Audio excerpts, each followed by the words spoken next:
Okay, so workout done.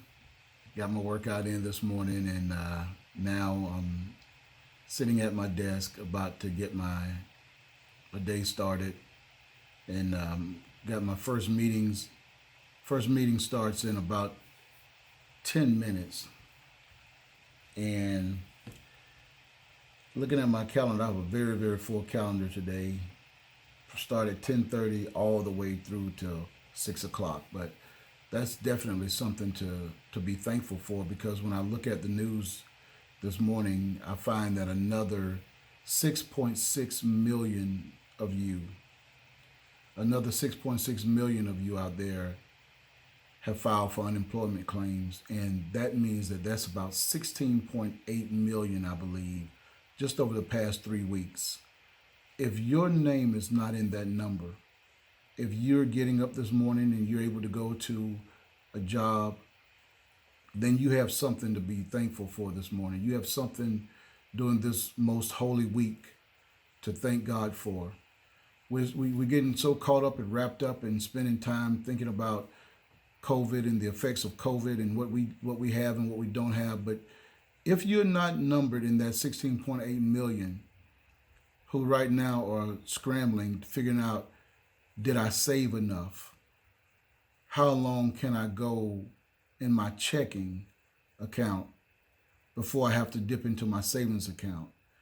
How long will my savings account sustain me before I have to dip over into my 401k or in liquidate any other kind of investments that you have? And then the harsh reality of it is there's some of us who we don't even have those options. Those options seems like luxuries for some because that paycheck is what you needed to survive. That paycheck that you were counting on, you needed that because of all of the situations and the realities of life. You really need that paycheck just to make it week by week. I think God is trying to tell us something. As a matter of fact, I know He is. We got to, we're going to, first of all, here's the good news.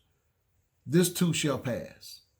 This too shall pass. We will get through this.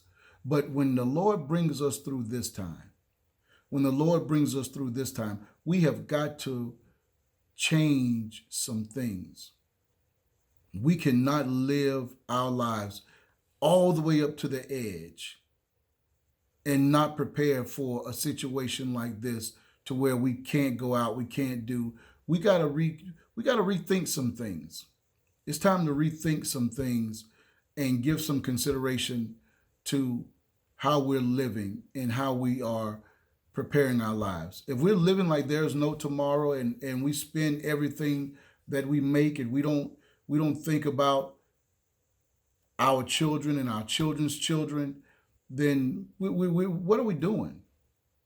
What are we really doing?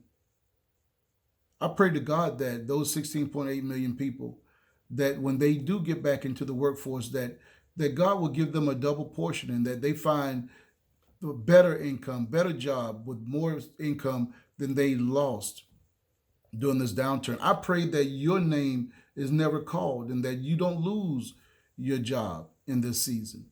I pray that God will sustain you and your household and keep you safe. I pray that God will cover you. And yesterday was the beginning of Passover.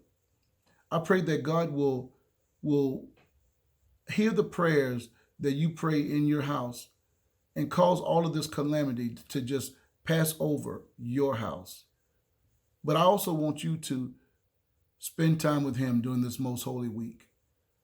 Get right what you've done wrong.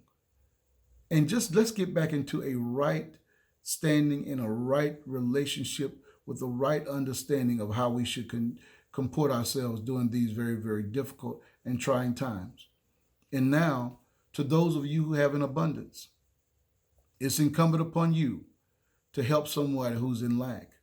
Somebody you know, you don't even have to go look overseas or look into another state. It's somebody in your family that needs you right now.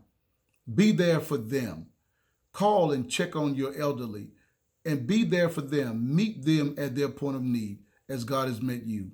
This is Pastor ABE. Until next time, be blessed.